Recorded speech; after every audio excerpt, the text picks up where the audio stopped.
Hello everyone, welcome to AK Academy once again. So in the last video we have talked about the symmetry operations, what are symmetry elements and how we can actually do the symmetry operations like rotation, and apart from rotation there was also deflection and the inversion.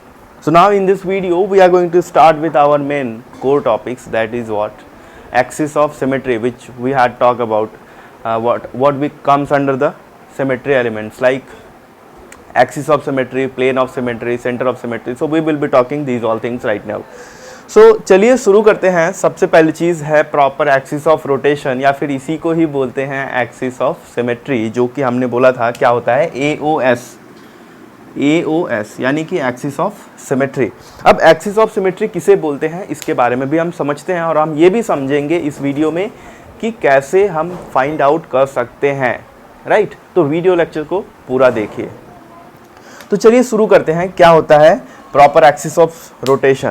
Proper axis of rotation का मतलब, इसमें एक चीज़ पहले तो clear है, क्या है, rotation ही हम करने वाले हैं, राइट। और इसको रिप्रेजेंट किससे करते हैं, मैंने बताया था नॉर्मली CN। एन यहाँ पे कुछ भी हो सकता है, right. N means anything that may be 1 2 3, वो सब भी हम बारे में बात करेंगे। तो कोई भी मॉलिक्यूल है उसमें अगर प्रॉपर एक्सिस ऑफ रोटेशन अगर है तो हम ये बोलते हैं कि उसमें अगर हम रोटेशन करें, वो भी कितने एंगल से, that angle should be what, 2 pi by N. The angle should be 2 pi by N. अगर किसी मॉलिक्यूल में कोई एक ऐसी इमेजिनरी एक्सिस है जिसके अराउंड 2 पाई बाय एन इतने, यानी कि थीटा एंगल से रोटेशन के बाद अगर मॉलिक्यूल का जो स्ट्रक्चर है वो हमको इनडिस्टिंग्विजिबल स्ट्रक्चर मिलता है, यानी कि इक्विवेलेंट स्ट्रक्चर, तो हम बोलते हैं कि मॉलिक्यूल में क्या हो, वो एक्सिस ऑफ वो particular proper axis of rotation या फिर एक्सिस ऑफ सिमेट्री प्रेजेंट है, और उसका जो ऑर्डर होगा वो किसके बराबर होगा, ये n के बराबर होगा। और ये n क्या होता है वो भी मैं बताता हूँ। ये n जो है, ये n यही है, ये जो आप देख रहे हो ना 2 पाई बाय n। और इसको सिंपल में समझते हैं कि मान लीजिए कोई एक मॉलिक्यूल है और उसमें एक एक्सिस है। मॉलिक्यूल का एग्जांपल हम ले लेते हैं, पहले वाटर मॉलिक्यूल का है। इसमें ये H1 हो गया, ये H2 हो गया।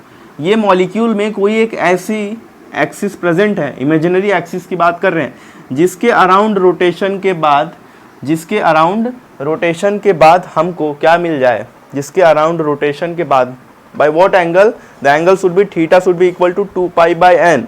ये एंगल से रोटेशन करने के बाद अगर हमको यहाँ पे इनडिस्टिंग्विजिबल यानी आइडेंटिकल स्ट्रक्चर मिलता है तो हम बोलेंगे कि मॉलिक्यूल में कौन सी एक्सिस प्रेजेंट होगी, proper axis of rotation present है, और उसका जो ऑर्डर होगा वो n के बराबर होगा। चलिए देखते हैं कि यहाँ पे मान लीजिए क्या है, एक एक्सिस ऑफ, ये एक्सिस एक प्रेजेंट है, इस पे अगर हम रोटेशन करें, रोटेशन हम कितने से कर रहे हैं, यहाँ पे 180 डिग्री से रोटेशन कर रहे हैं।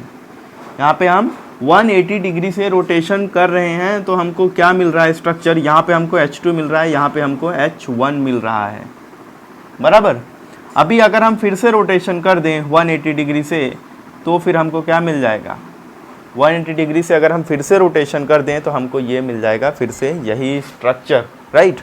आई होप आपको समझ में आ गया होगा कि मैं क्या कहना चाहता हूँ, कि अगर कोई भी मॉलिक्यूल है, a molecule is said to possess axis of symmetry, a molecule is said to possess axis of symmetry if there is an axis by which the rotation happens of angle theta is equal to 2 pi by n and the molecule gives indistinguishable structure, तो हम बोलेंगे कि molecule में क्या हो रही है, axis of symmetry present है, और उसका जो ऑर्डर होगा वो n के बराबर होगा। यहाँ पे देखिए हमने कितनी बार रोटेट किया है, एक बार रोटेट किया, दूसरी बार रोटेट किया, राइट। एक बार रोटेट किया और दूसरी बार रोटेट किया, तो यहाँ पे क्या हो जाएगा 2 पाई बाई 2, पहली बार रोटेट किया हमने, फिर दूसरी बार रोटेट किया तो 2 पाई बाई 2, यानी कि जो एंगल आ रहा है वो किसके बराबर आ रहा है, 180 डिग्री, यानी कि पाई, है ना। पाई रेडियन मतलब 180 डिग्री ही होता है। आएगा ही बात समझ में।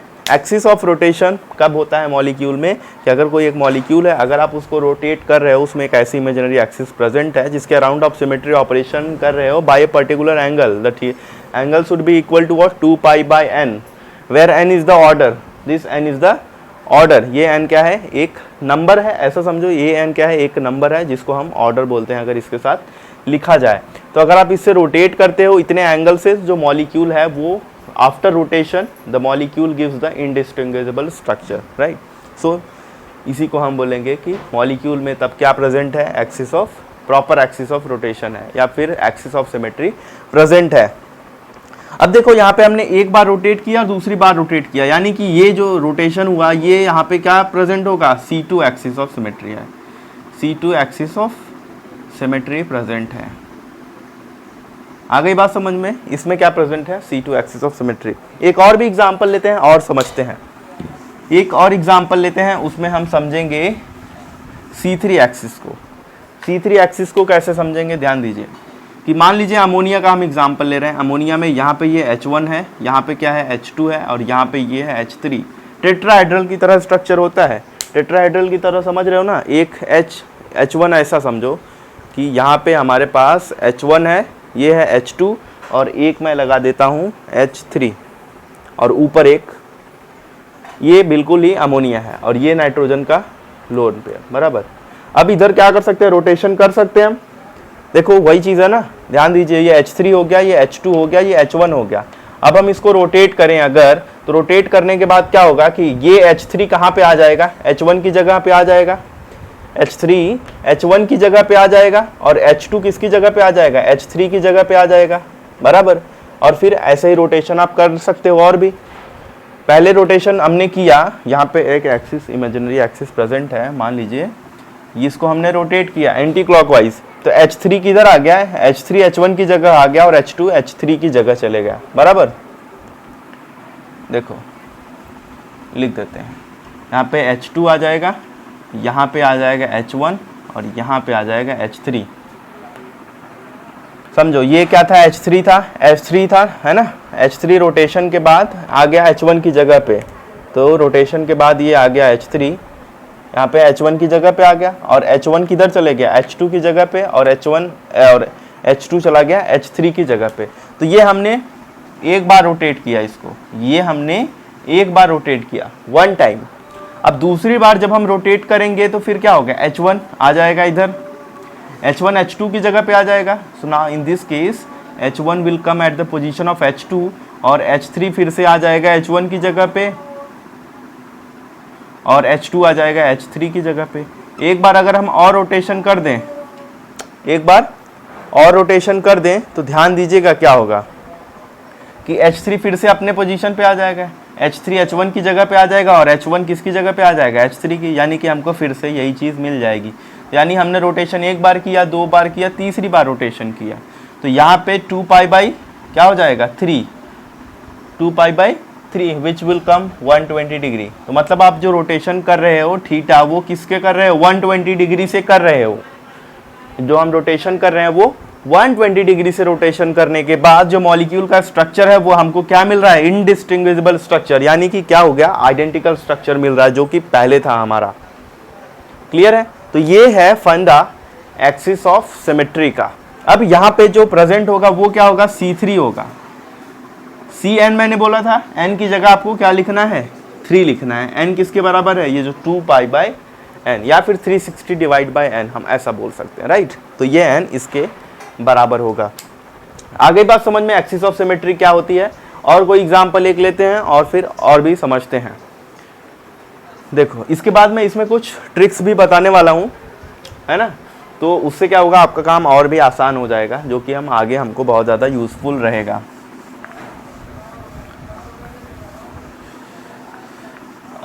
इसके पहले हम एक चीज़ और भी समझ लेते हैं। चलिए एक एग्जांपल और भी लेते हैं और फिर समझते हैं। मान लीजिए हमारे पास ये एक एग्जांपल है, साइक्लोब्यूटेन। अब साइक्लोब्यूटेन के एग्जांपल में एक जो एक्सिस है, यहाँ पे हमारा सेंटर हो गया, यहाँ से हम एक्सिस पास कर रहे हैं, रोटेट कर रहे हैं। ये मान लीजिए 1 है, और ये 2 है, ये 3 है, ये 4 है। कार्बन की बात हो रही है, कार्बन नंबर 1 2 3 4, राइट। पहली बार हम रोटेट किया हमने 90 डिग्री से, 1 से 2 पे गए, तो क्या हो गया, 1 वाला 2 की जगह चले जाएगा, 2 वाला 3 की जगह और 3 वाला 4 की जगह, 4 वाला 1 की जगह। तो हमको स्ट्रक्चर कुछ इस तरीके से मिलेगा। स्ट्रक्चर कुछ ऐसा होगा कि यहाँ पे आ जाएगा 1 और यहाँ पे आ जाएगा 4 और यहाँ पे आ जाएगा 2, यहाँ पे आ जाएगा 3।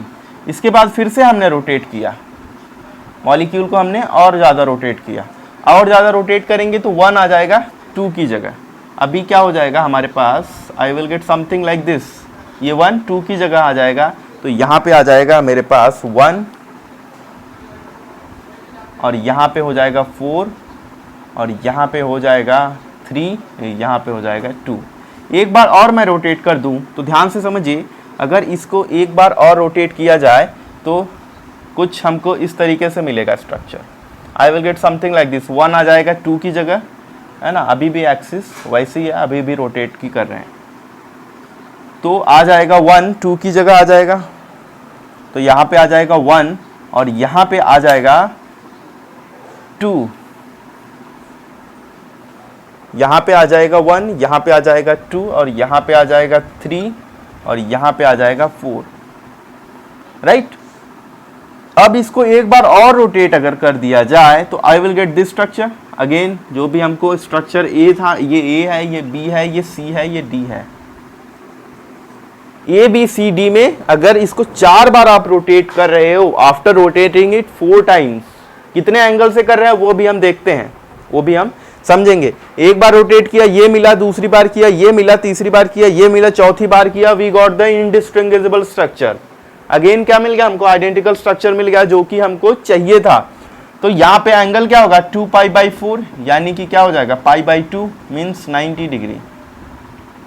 मतलब यहाँ पे जो थीटा है, थीटा एंगल इज 90 डिग्री, और हमने कितनी बार रोटेट किया वो क्या हो जाएगा, यहाँ पे हो जाएगा C4 एक्सिस है। मतलब इसमें जो एक्सिस प्रेजेंट है that is what, C4 axis present है ना, C4 इसमें कंफर्म्ड है। अगर यहाँ पे सेंटर आप देखो, अगर हम इसको सेंटर कंसीडर करें, लेकिन यही बात खत्म नहीं होती, इसमें और भी ज़्यादा चीज़ें हैं। क्या है कि इसमें भी 2 टाइप की एक्सिस होती हैं, एक होता है प्रिंसिपल एक्सिस और दूसरी होती है सब्सिडियरी एक्सिस।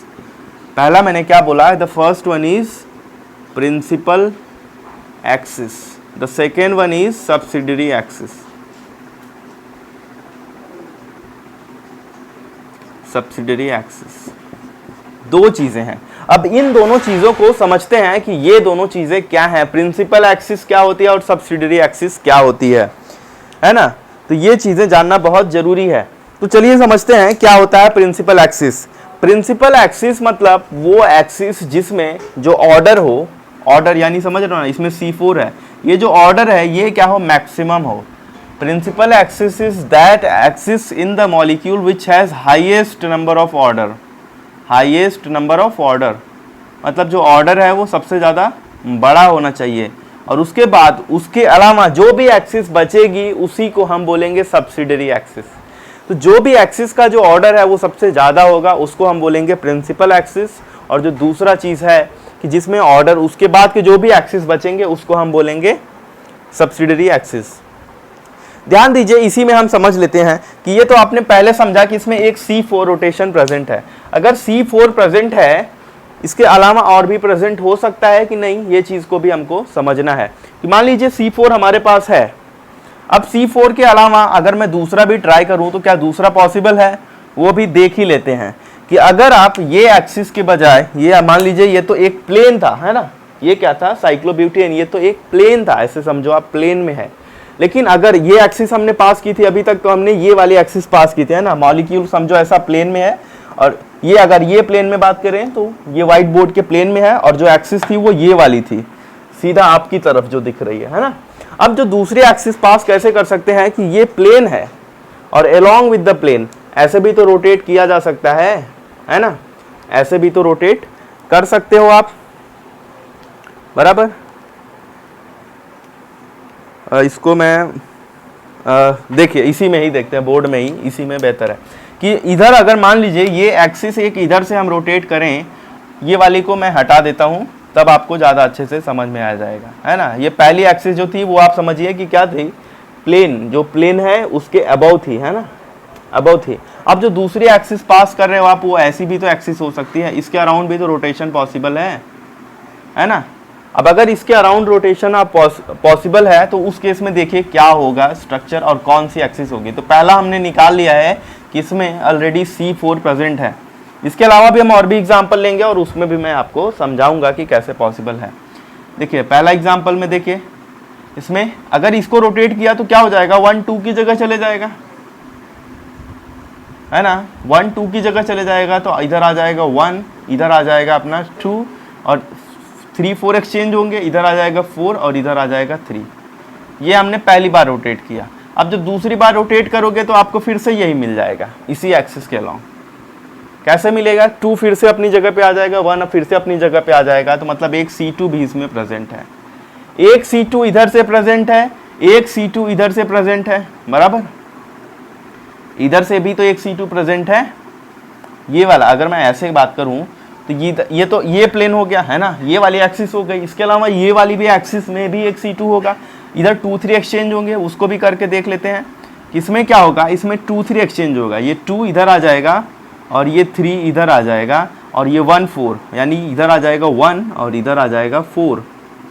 फिर से अगर आप इसको रोटेट करोगे 180 डिग्री से तो फिर से 1 क्या हो जाएगा, अगर इस एक्सिस पे बात करो तो इसको अगर फिर से रोटेट करोगे तो 1 फिर से 4 की जगह, 4 फिर से 1 की जगह, 2 फिर से 3 की जगह, 3 फिर से 2 की जगह, बराबर है। तीसरा जो पॉसिबिलिटी है वो इधर से हो सकता है कि 2 और 4 के बीच में, बराबर, 2 और 4 के बीच में भी तो एक पॉसिबिलिटी है। यहाँ पे मैं दूसरा कलर यूज कर लेता हूँ। 2 और 4 के बीच में 1 3 एक्सचेंज करेंगे। अगर इसको रोटेट करेंगे अपन तो कुछ ऐसा होगा कि 1 3 एक्सचेंज करेंगे, मतलब 3 की जगह 1 और 1 की जगह 3। तो इधर आ जाएगा अपना 1 और इधर आ जाएगा 3 और ये क्या होगा, 1 3 इधर आ गए, एक दूसरे से एक्सचेंज करेंगे। लेकिन 2 4 में कोई चेंज नहीं हो रहा है, ये ध्यान दो। 2 4 को एक्सचेंज नहीं करना है क्योंकि जो एक्सिस है ऑलरेडी उसमें 2 और 4 दोनों इंक्लूडेड है, मतलब 2 और 4 का रोटेशन एक्सचेंज नहीं कर रहे हैं। जैसे मान लीजिए जो एक्सिस पास कर रहे हो ना आप, उसमें ये और 2 और 4 ये अपनी जगह पे ही बने हुए हैं, खाली एक्सचेंज किसका हो रहा है, 1 और 3 का हो रहा है। अब जो दूसरी दूसरी एक्सिस जो हो सकती है वो कौन सी हो सकती है कि 1 और 3 के बीच में भी एक हो सकती है जिसमें 2 और 4 एक्सचेंज करेंगे। अगर इसको बात करूं तो ये कुछ ऐसा होगा, यहाँ पे ये सेम ही रहने वाला है, 3 और 1 सेम रहेगा, इधर 4 आ जाएगा, इधर 2 आ जाएगा।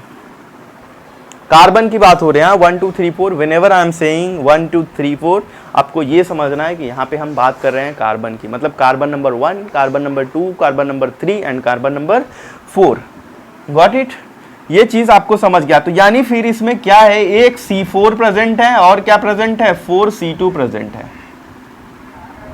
बराबर। एक C4 प्रेजेंट है और 4 C2 प्रेजेंट है। 4 C2 कौन कौन से, एक इधर से, एक इधर से, है ना। इसको मैं ब्लैक एंड ब्लू से कर देता हूं तो आप समझ जाओगे। एक ये वाली एक्सिस हो गई, है ना, जिसमें ऐसे ऐसे हम फ्लिप कर रहे हो, आप समझो। और एक ये वाली एक्सिस है, एक ये वाली है, एक ग्रीन और एक red, green red blue black, 4 colour.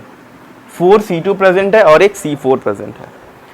तो इसमें जिसका ऑर्डर सबसे ज्यादा है C4, ये क्या होगा, this will be the principal axis, this is the principal axis. Second one जो 4 C2 है, ये क्या होगा, सब्सिडरी एक्सिस। आगे बात समझ में, 4 C2 क्या है, ये सब्सिडरी एक्सिस है और ये जो C4 है ये क्या है, प्रिंसिपल एक्सिस है, बराबर। एक एग्जांपल और लेते हैं, अमोनिया का एग्जांपल लेते हैं और समझते हैं। BF3 का लेते हैं और भी ज़्यादा इजी होगा, राइट। BF3, BF3 क्या होता है, BF3 प्लेनर मॉलिक्यूल होता है, राइट। BF3 प्लेनर होता है। तो BF3 आप ऐसा समझो कि सेंटर में B है, इधर एक F, इधर एक F, इधर एक F, है ना, एक ट्रायंगल की तरह है। इसमें मैं बात करूं तो आप देखो एक एक्सिस हम इधर से पास कर सकते हैं, रोटेशन किया, ये F1 F2 F3 ऐसा लिख देते हैं, बराबर। F1 F2 एंड F3 लिख देते हैं कुछ इस तरीके से। ध्यान दीजिएगा, यहाँ पे इसको अगर पहली बार आप रोटेट कर रहे हो तो स्ट्रक्चर कुछ इस तरीके से होगा। मान लीजिए हमने रोटेट किया पहली बार, तो F1 क्या यहाँ पे आ गया F3 की जगह पे, तो B आ जाएगा, और F1 की जगह कौन आ जाएगा, F2 आ जाएगा, इधर आ जाएगा F3 और इधर आ जाएगा अपना F1। दूसरी बार जब रोटेट किया इसको, जब दूसरी बार रोटेट करेंगे तो कुछ इस तरीके से होगा, यही सेम एक्सिस पे ही रोटेशन चालू है। इधर क्या हो जाएगा F2 की जगह कौन आ जाएगा F3, और इधर कौन आ जाएगा F1, और इधर आ जाएगा F2। और एक बार और रोटेशन कर दिया तो we will get this structure. कैसे, F3 कहाँ पे आ जाएगा F2 की जगह, ध्यान दीजिए एंटी क्लॉकवाइज ही रोटेशन कर रहे हैं। F3 कहाँ आ जाएगा F2 की जगह, और F2 कहाँ आ जाएगा F1 की जगह, जो कि यही स्ट्रक्चर है। तो ये एक्सिस हो गई। ये एक्सिस से जब रोटेशन किया तो मॉलिक्यूल 3 बार रोटेट करने पे हमको ये मिला। तो क्या हो गया, मतलब यहाँ पे C3 होगा, मतलब क्या हो रहा है 2π/n। n क्या है यहाँ पे 3 बार रोटेशन करने पे मिल रहा है। एंगल क्या होगा 2π/3 यानी कि 120 डिग्री, मतलब 120 डिग्री से ही रोटेशन कर रहे हैं हम हर बार। यहाँ पे 120 डिग्री, यहाँ पे भी 120 डिग्री से रोटेट किया, यहाँ पे भी 120 डिग्री रोटेट किया। तो देख रहे हो ना 120 120 120 मतलब 360 कंप्लीट हो गया, बराबर। 3 बार रोटेट करने से ये मिला। अब क्या पॉसिबिलिटी है, ये तो C3 एक्सिस हो गई। अब C3 के बाद एक एक्सिस इधर से पास कर सकते हैं अपन, F3 जो है, ये F3 को इंक्लूड करके ये एक एक्सिस पास कर सकते हो, बराबर। क्या होगा F1 और F2 एक्सचेंज करेंगे।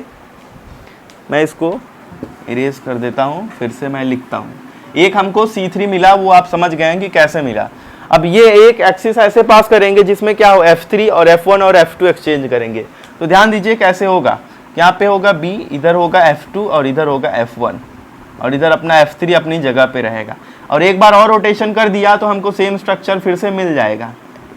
क्या एंगल क्या होगा 180 डिग्री से रोटेट कर रहे हो इस केस में, राइट। तो क्या हो गया, ये एक्सिस कौन सी होगी, C2 होगी, C2 एक्सिस। फिर दूसरी जो पॉसिबिलिटी है F1 को इंक्लूड करके इधर से कर सकते हैं, है ना। F1 से कर सकते हो आप एक, F1 प्लेन में यह एक्सचेंज कौन होगा, F1 प्लेन में ही यह एक्सचेंज F2 और F3 होंगे। इस केस में कैसे होगा, इधर होगा F1 की जगह क्या आ जाएगा F2, और F2 की जगह क्या आ जाएगा, सॉरी F1 अपनी जगह पे ही है, एक्सचेंज किसके किसके बीच हो रहा है, F2 और F3 के बीच। तो F2 की जगह F3 और F3 की जगह F2, फिर से रोटेट करोगे तो यही मिल जाएगा, यानी दूसरा C2, बराबर। अब तीसरा बात करते हैं, तो तीसरा इधर से पॉसिबल है, तीसरा F2 को इंक्लूड करके पॉसिबल है, जिसमें एक्सचेंज कौन होगा, F1 और F3 एक्सचेंज होंगे। तो F1 और F3 एक्सचेंज होंगे तो ये कुछ स्ट्रक्चर इस तरीके से मिलेगा, F3 इधर आ जाएगा, F1 इधर आ जाएगा, और F2 अपनी जगह पे ही बना रहेगा। फिर से एक बार रोटेट करने पे हमको ये मिला, बराबर। दोबारा फिर से रोटेट कर देंगे तो F2 अपनी जगह पे फिर से आ जाएगा। सॉरी, इसको हमने ये वाला जो था ये हमने F1 से किया हुआ है, ये F2 को, बराबर।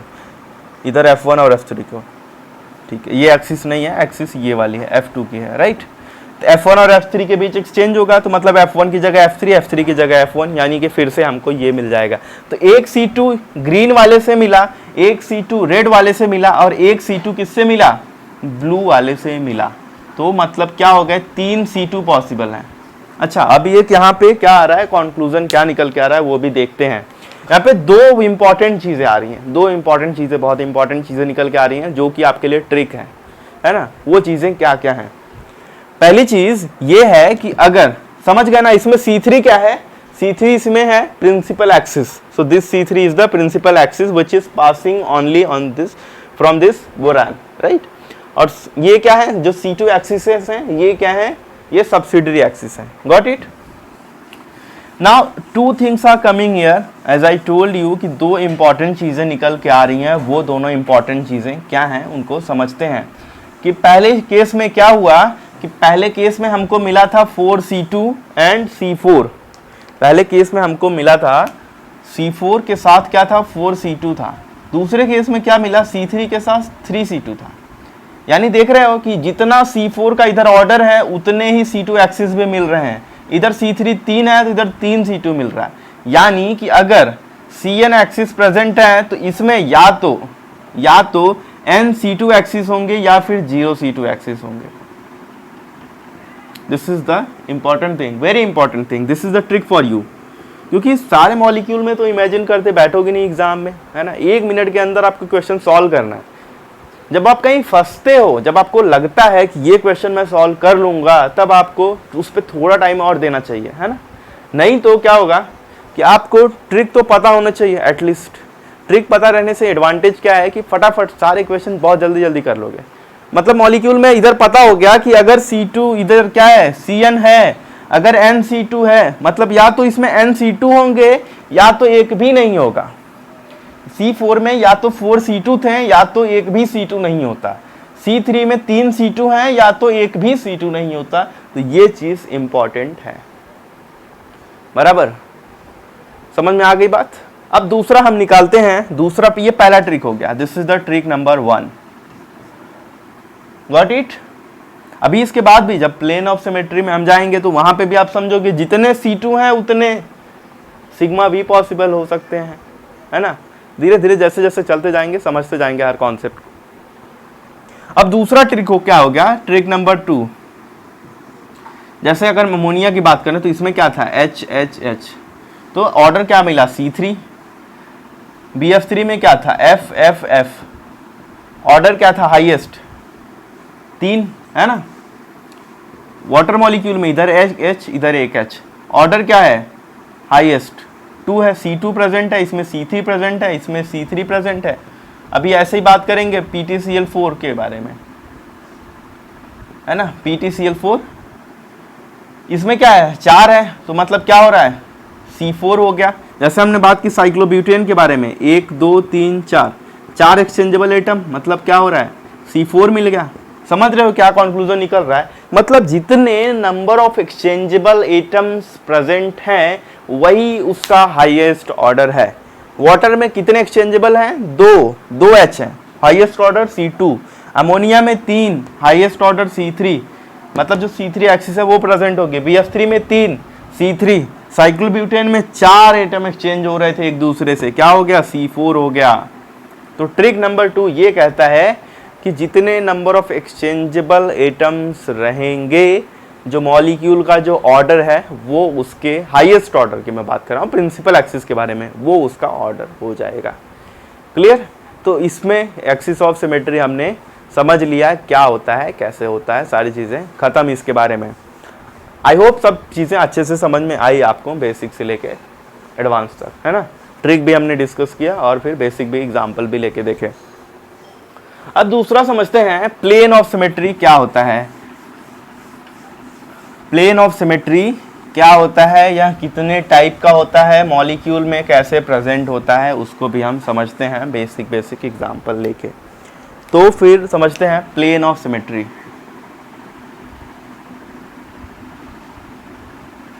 प्लेन ऑफ सिमेट्री मतलब ये कहता है कोई मॉलिक्यूल में अगर प्लेन ऑफ सिमेट्री है तो कोई एक ऐसा इमेजिनरी प्लेन है जो मॉलिक्यूल को दो इक्वल हाफ में डिवाइड करता हो।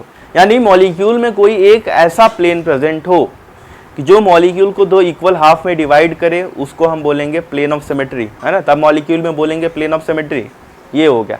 या फिर एक डेफिनेशन और ऐसे भी बोल सकते हो कि अगर मॉलिक्यूल में कोई एक ऐसा इमेजिनरी प्लेन प्रेजेंट हो जिससे रिफ्लेक्शन करने के बाद जो मॉलिक्यूल का जो स्ट्रक्चर है दैट शुड बी इनडिस्टिंग्विजिबल, है ना। जैसे ध्यान दीजिए, जैसे पहला एग्जांपल लेते हैं वाटर मॉलिक्यूल का ही। वाटर मॉलिक्यूल में देखिए यहाँ पे क्या है, H1, ये हो गया H2। अब इसमें एक ऐसी एक्सिस की बात की हमने, ये तो एक्सिस हो गई।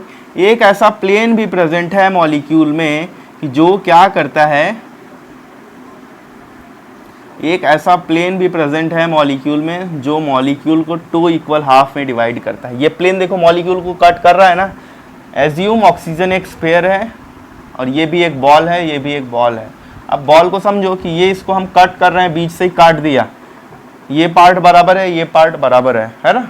ये पार्ट बराबर है और ये भी पार्ट बराबर है, यानी 2 इक्वल हाफ में डिवाइड कर रहा है। दूसरी चीज़ ये है कि हमने ये बोला कि रिफ्लेक्ट करने के बाद यहाँ पे H1 आ जाएगा और यहाँ पे क्या आ जाएगा, H2 आ जाएगा। रिफ्लेक्ट करने के बाद मॉलिक्यूल क्या दे रहा है, इनडिस्टिंग्विजिबल स्ट्रक्चर दे रहा है। अगर ये रिफ्लेक्ट करने के बाद इनडिस्टिंग्विजिबल स्ट्रक्चर देगा तो हम बोलेंगे कि मॉलिक्यूल में POS यानी कि प्लेन ऑफ सिमेट्री प्रेजेंट है। जैसे BF3 का एग्जांपल लेते हैं, इधर एक F, इधर एक F, इधर एक F।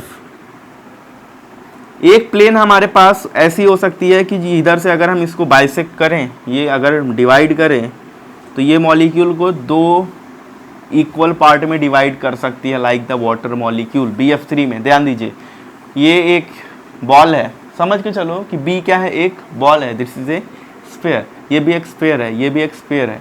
अगर इसको कट कर रहे हो तो ये दोनों F तो इक्वल हो गए ना, F1 F2 मैं लिख दूं तो भी ये दोनों क्या हो गए, इक्वल हो गए। तो मॉलिक्यूल को जो कट कर रहा है that is giving the equal half, या फिर रिफ्लेक्ट करने के बाद जो मॉलिक्यूल का जो स्ट्रक्चर आ रहा है वो क्या हो रहा है, इनडिस्टिंग्विजिबल स्ट्रक्चर आ रहा है। तो यानी कि मॉलिक्यूल में क्या प्रेजेंट है, plane of symmetry. A molecule is said to possess plane of symmetry if there is an imaginary plane which bisects the molecule into 2 equal half. अगर इसको और इसको इक्वल हाफ में डिवाइड कर रहा है तो हम बोलेंगे कि मॉलिक्यूल में क्या है, प्लेन ऑफ सिमेट्री प्रेजेंट है। क्लियर है। अब इसके बाद समझते हैं कि कितने टाइप का होता है, ये भी तो जरूरी है ना।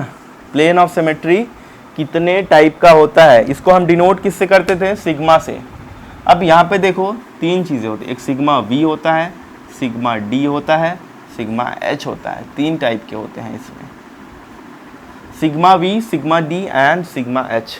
इस वीडियो में पर्टिकुलरली हम बात करने वाले हैं इन तीनों के ही बारे में। चलिए समझते हैं कि सिग्मा V क्या होता है। कि सिग्मा V वह प्लेन है, सिग्मा V वह प्लेन है जो क्या हो, प्रिंसिपल एक्सिस के अलोंग हो।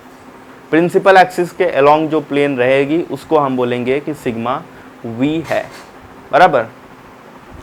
और जो सिग्मा D है, सिग्मा D क्या है इसके बारे में भी डिस्कस करते हैं। कि अगर हमारे पास 2 C2 एक्सिस हैं, 2 C2 एक्सिस के बीच में जो प्लेन होगी which bisects the molecule into 2 equal half, that will be called as the sigma D। इसको क्या बोलते हैं, डाइहेड्रल प्लेन। सिग्मा D को क्या बोलते हैं, डाइहेड्रल प्लेन बोलते हैं, राइट। ये हो गया वर्टिकल प्लेन, ये हो गया हॉरिजॉन्टल प्लेन, ये हो गया डाइहेड्रल प्लेन। ये किससे रिलेटेड है, सिग्मा V क्या है, ये किससे रिलेटेड है, प्रिंसिपल एक्सिस से। प्रिंसिपल एक्सिस से रिलेटेड है ना। जरूरी नहीं है कि प्रिंसिपल एक्सिस से ये भी रिलेटेड है, ये भी रिलेटेड है, सारे के सारे प्रिंसिपल एक्सिस से ही रिलेटेड है एक्चुअली। लेकिन हम बोलते हैं कि ये क्या है, सिग्मा V प्रिंसिपल एक्सिस से रिलेटेड है, ये भी प्रिंसिपल एक्सिस से रिलेटेड है। लेकिन कैसे निकालते हैं वो हम समझेंगे। ये क्या है, हॉरिजॉन्टल है, प्रिंसिपल एक्सिस से ही रिलेटेड है, ये भी है ना। नॉर्मली ये समझा जाता है कि अगर प्रिंसिपल एक्सिस सब्सिडियरी एक्सिस दोनों आ गए तो क्या होगा, तो उसके बारे में भी हम डिस्कस करेंगे, एग्जांपल लेंगे और मैं आपको समझाता हूँ कि कैसे ये भी प्रिंसिपल एक्सिस से रिलेटेड है, ये भी प्रिंसिपल एक्सिस से रिलेटेड है। हालांकि सब्सिडियरी एक्सिस से भी रिलेटेड है दोनों, ऐसा भी बोल सकते हो, है ना। ये भी सब्सिडियरी एक्सिस से रिलेटेड है, ये भी सब्सिडियरी एक्सिस से रिलेटेड है। और डाइहेड्रल प्लेन में क्या होता है, मैंने क्या बोला कि अगर 2 C2 प्रेजेंट हो, इसको ऐसा समझो कि this is what, this is a kind of horizontal plane. Sigma V क्या है, हॉरिजॉन्टल प्लेन।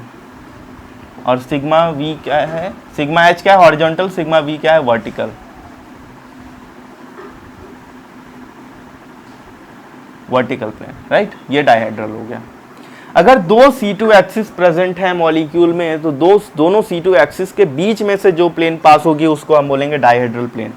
जैसे एक C2 एक्सिस ये हो गई मान लो, और एक C2 एक्सिस ये हो गई मान लो, तो इनके बीच का जो प्लेन है, this plane will be called as sigma D। Example लेंगे और मैं आपको समझाऊंगा कि डाइहेड्रल प्लेन क्या होता है। 2 C2 एक्सिस के बीच में जो प्लेन पास हो और मॉलिक्यूल को जो 2 इक्वल पार्ट्स में कट करे, that will be called as the dihedral plane. ये भी डाइहेड्रल प्लेन हो सकता है क्योंकि इधर भी 2 C2 है, इधर भी 2 C2 है, राइट, गॉट इट। अब सिग्मा H क्या होता है, सिग्मा H वो प्लेन है जो कोई प्रिंसिपल एक्सिस होगी, जो प्रिंसिपल एक्सिस होगी। अगर हम बात करें कि एक प्रिंसिपल एक्सिस है, एग्जाम्पल लेके समझते हैं, तब आपको ज़्यादा अच्छे से समझ में आएगा।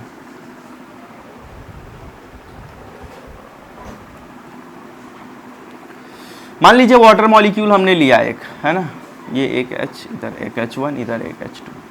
अब इसमें देखो ये जो प्लेन कट कर रही है, ये एक प्लेन कट कर रही है मॉलिक्यूल का, और प्रिंसिपल एक्सिस किधर है, ध्यान दीजिएगा, ये प्रिंसिपल एक्सिस इधर है, ये C2 है, प्रिंसिपल एक्सिस प्रेजेंट है। हमने बात किया प्रिंसिपल एक्सिस कैसे निकालते हैं, ये C2 है। एक प्लेन तो ऐसा होगा कि जो H1 और H2 को दोनों को कट कर रहा है, तो ये एक सिग्मा V हो गया, बराबर, सिग्मा V1 ऐसा समझो। जो दूसरा है वो प्रिंसिपल एक्सिस के ही अलॉन्ग है ना, क्या है, प्रिंसिपल एक्सिस के ही अलॉन्ग है, जो क्या कर रहा है, ऑक्सीजन H1 और H2 तीनों को इंक्लूड कर रहा है, यानी वन प्लेन विच इज, ये बोर्ड को ही समझो आप, ये जो बोर्ड दिख रहा है ना, इसी में एक प्लेन है, एक प्लेन इसी में है, ये प्लेन तीनों मॉलिक्यूल को कट कर रहा है, ऑक्सीजन को भी, H1 को भी, H2 को भी, लेकिन ये प्लेन ऐसा है, आई होप आप इमेजिन कर पा रहे हैं कि ये एक प्लेन ऐसा है और दूसरा जो प्लेन है वो ऐसा है, तो इसमें दो प्लेन हो गए, तो एक सिग्मा V1 हो गया, एक सिग्मा V2 हो गया, ऐसा समझो आप, राइट। तो इसमें क्या प्रेजेंट है, C2 प्रेजेंट है ना, C2 प्रेजेंट है, और क्या प्रेजेंट है, सिग्मा V प्रेजेंट है, और कितने सिग्मा V हैं, 2 सिग्मा V प्रेजेंट है, बराबर। अब एक BF3 के बारे में बात करते हैं, समझ में आई, ये इसमें देखो ये भी प्रिंसिपल एक्सिस के अलॉन्ग है, लेकिन क्या है, ये सिग्मा V है, बराबर, ये सिग्मा V है। अब देखो BF3 में एक तो हमारे पास C3 एक्सिस थी, C3 एक्सिस थी, है ना, वो C3 एक्सिस में, और एक 3 यहाँ पे क्या था हमारे पास, C2 एक्सिस था, एक C3 था और 3 C2 था। मैं अलग अलग कलर से कर देता हूँ, ये जो रेड वाला है ये क्या है, C2 है, और जो ब्लैक वाला है वो क्या है, C3 है, this is C2, this is C2 and this is C2, और ये वाला जो है भाई अपना ये है C3 है, C3 C2 C2 C2।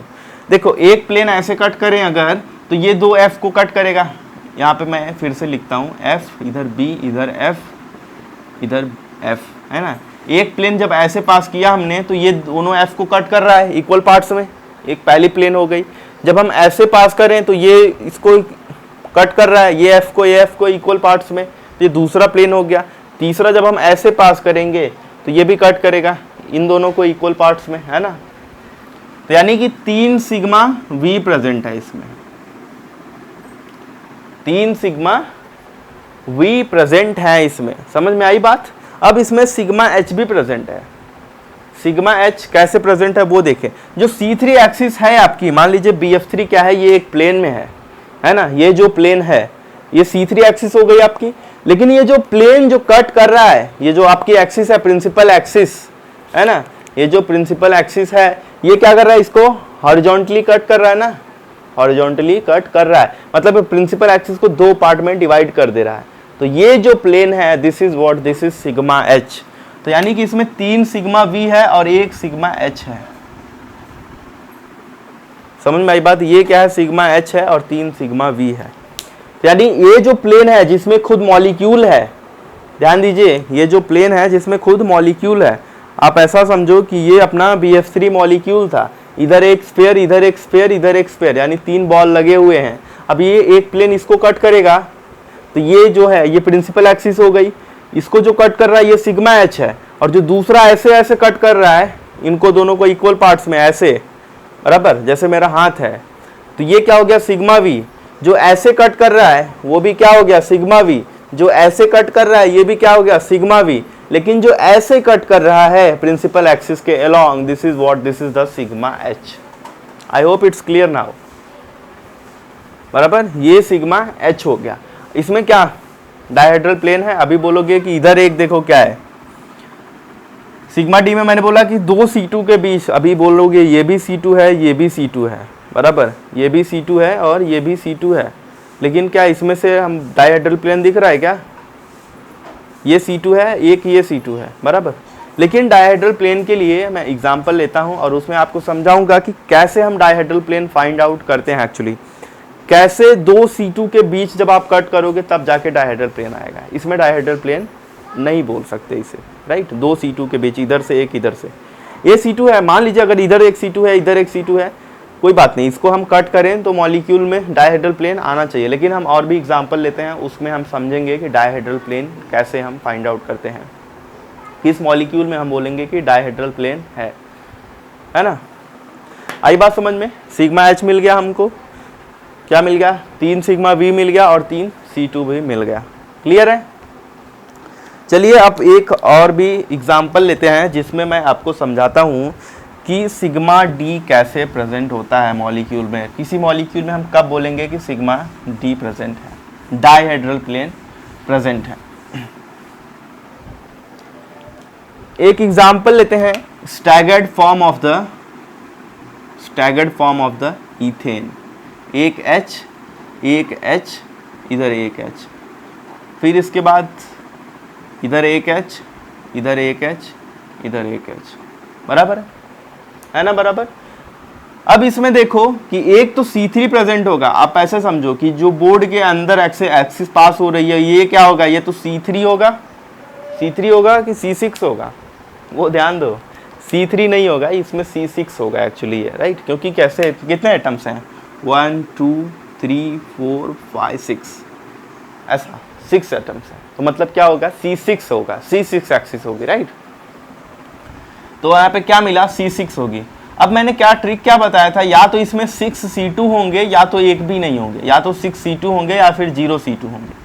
अब इसको हमको देखना है, अगर एक भी C2 मिल गया तो समझ जाना कि 6 के 6 C2 होंगे इसमें, अगर नहीं मिला तो समझ जाना कि एक भी नहीं होगा। एक भी C2 मिला, अब हम इसमें एक C2 फाइंड आउट करने की कोशिश करते हैं और देखेंगे क्या एक C2 है इसमें। अगर एक भी C2 मिल जाए तो समझ जाएंगे कि क्या होगा, मॉलिक्यूल में 6 C2 प्रेजेंट होंगे, जो ट्रिक बताई थी स्टार्टिंग में। देखो अगर H1 और H4 अगर आप ले लो, H1 एंड H4 ये ऐसे एक एक्सिस ले लो, तो क्या H2 H6 और H3 H5 ये दोनों क्या एक्सचेंज नहीं होंगे।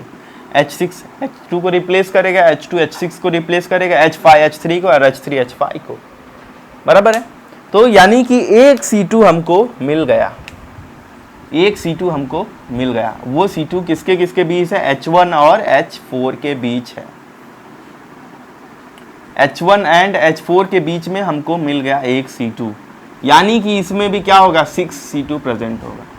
तो C6 प्रेजेंट है, 6 C2 प्रेजेंट है, एक आपको मिल गया बस। जब एक मिल गया तो समझ जाना कि 6 के 6 होंगे, यानी यहाँ पे 6 आया था ना, यानी कि 6 के 6 होंगे या फिर एक भी नहीं होंगे, बराबर है। देखो तो ये एक एक्सिस तो हम इधर से पास कर लेंगे, एक हमको ये मिल जाएगा, एक C2 ये मिल गया। अब जो दूसरा C2 है वो किधर से पास हो सकता है, दूसरा C2 H3 और H6 के बीच आप ऐसे पास कर सकते हो। 1 2 हो गया, ये 3 हो गया, ये 4 हो गया, ये 5 और ये 6। ध्यान दीजिए, H1 और H4 के बीच एक, मैं यहाँ पे लाइन करता हूँ, 1 2 3, यहाँ पे 1 2 3, तीसरा हो गया ये, है ना, ये 4 5 और ये यहाँ पे एक, ऐसा हम पास करेंगे। ये इधर का गया, 1 मिनट, ये एक H1 और H4 के बीच एक हो गया, फिर इधर एक पास करना है हमको इसके बीच में, 1 2 3 4 5 6, समझ रहे हो ना। इसको हम बढ़ा देंगे एक्सिस को, तो फिर हमारे 6 C2 एक्सिस आ जाएंगे। ध्यान दीजिए, अगर पहले केस में बात करें तो H6 और H2 रिप्लेस कर रहे हैं एक दूसरे को, तो मतलब H2 वर्सेस क्या है, H6 है, ये पहले वाले में बात कर रहा हूँ। और फिर क्या है, H3 वर्सेस H5 है, बराबर। दूसरे वाले में बात करेंगे, दूसरे वाले में अगर हम बात करेंगे तो क्या होगा, ध्यान दीजिए, अगर ये दूसरे एक्सिस आप लोगे इसके बीच में पास करोगे तो फिर क्या होने वाला है, H1 H2 आएगा, H3 H6 आएगा, H1 H2 H3 H6, H1 H2 H3 H6 and H4 H5, H4 and H5। समझ गए ना मैं क्या कहना चाहता हूँ। पहला इधर से पास करेंगे, दूसरा इधर से पास करेंगे, ये एक्सिस को मैं एक्सटेंड कर देता हूँ ताकि आपको समझ जाए। दूसरा इधर से पास करेंगे, तीसरा इधर से पास करेंगे, चौथा इधर से पास करेंगे, पांचवा इधर से, छठा इधर से, हो गया ना 6, बराबर। क्लियर है, 6 C2 आ गए। अब इसमें मैं आपको समझाता हूं कि सिग्मा डी हम कब बोलेंगे। सिग्मा डी जो है ये सिग्मा वी का ही फॉर्म है। Sigma D is a part of sigma we, but but the thing is actually जब C2 प्रेजेंट रहता है, दो C2 के बीच से अगर सिग्मा V मिले तो उसको हम बोलते हैं क्या, कि ये अपना होगा सिग्मा D। ध्यान दीजिए कि अगर यहां पे देखो आप, तो ये एक C2 हो गया, ये एक C2 हो गया, और ये एक C2 हो गया, ये एक C2 हो गया, और एक ये C2 हो गया। अब इनके बीच क्या प्लेन पॉसिबल है? ऑब्वियसली पॉसिबल है। ये एक प्लेन मैं यहाँ पे ड्रॉ कर रहा हूँ, यानी जो बीच वाली C2 थी, ये जो प्लेन आप देख रहे हो, ये किसको किसको रिफ्लेक्ट कर रही है? सेम चीज़, H1 और H2 को, है ना, H1 और H2 को, H3 एंड H6 को, H3 एंड H6 को, H4 एंड H5 को, H4 एंड H5 को। तो ये जो प्लेन होगी इसी को हम बोलेंगे sigma D। This will be called as the sigma D, dihedral plane. यहाँ पे दो C2, एक C2 ये, एक C2 ये, इसके बीच में से जो प्लेन पास हुई उसी को हम बोलेंगे सिग्मा D। सिग्मा D क्या है? सिग्मा D जो है वो सिग्मा V की तरह ही है, लेकिन सिग्मा D जो है वो सिग्मा V की तरह ही है, लेकिन क्या होता है कि उसमें वो दो C2 के बीच में अगर पास हो रही हो तभी हम उसको बोलते हैं कि वो एक सिग्मा D है, नहीं तो हम उसको कंसिडर नहीं करते हैं, राइट। तो staggered form of the ethane में आपने देखा कि सिग्मा D भी प्रेजेंट है। और भी हम डिस्कस करेंगे एग्जाम्पल्स, जो भी और भी ज़्यादा हायर लेवल के एग्जाम्पल्स लेंगे, और भी ज़्यादा कॉम्प्लेक्स मॉलिक्यूल्स लेंगे जब हम डिस्कस करेंगे पॉइंट ग्रुप को।